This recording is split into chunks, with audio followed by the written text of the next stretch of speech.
Pastor Roy Gerhardt from Galloway United Methodist Church in Franklin, Pennsylvania, sharing a few words of encouragement to help us follow after Jesus. Well, it's time for a Tuesday for Two, and today I want to talk about the character of a hero. You know, over the years, I've had a chance to meet some people that I would relate to as heroes. Uh, People who were part of the greatest generation ever, World War II veterans.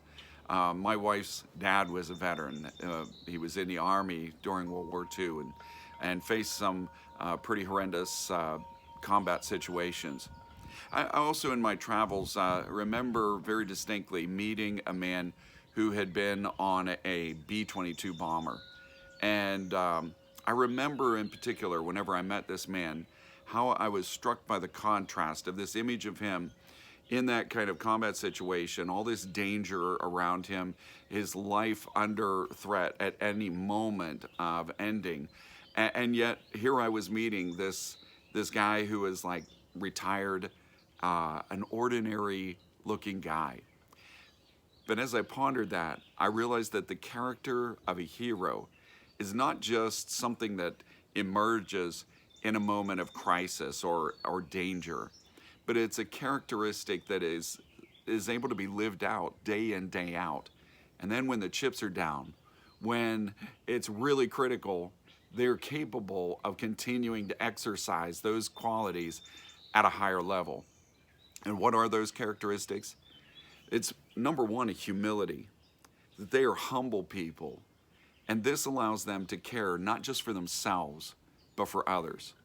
That's the quality of heroes, that they can live out day after day with those attributes. And when the chips are down, it's those attributes that allow them to do truly heroic things.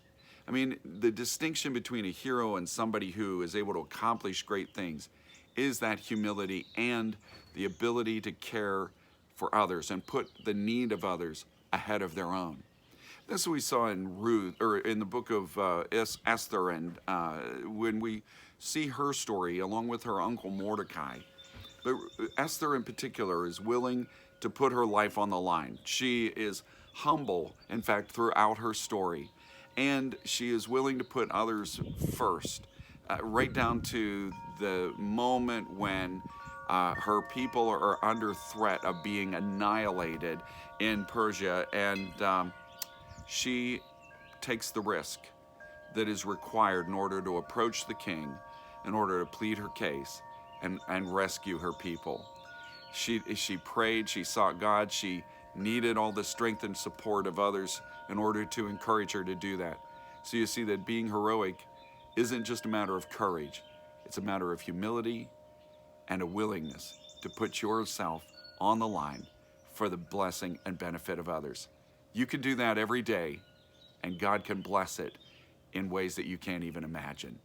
So may God bless you today, and as you share His good news, may God make you a blessing wherever He takes you.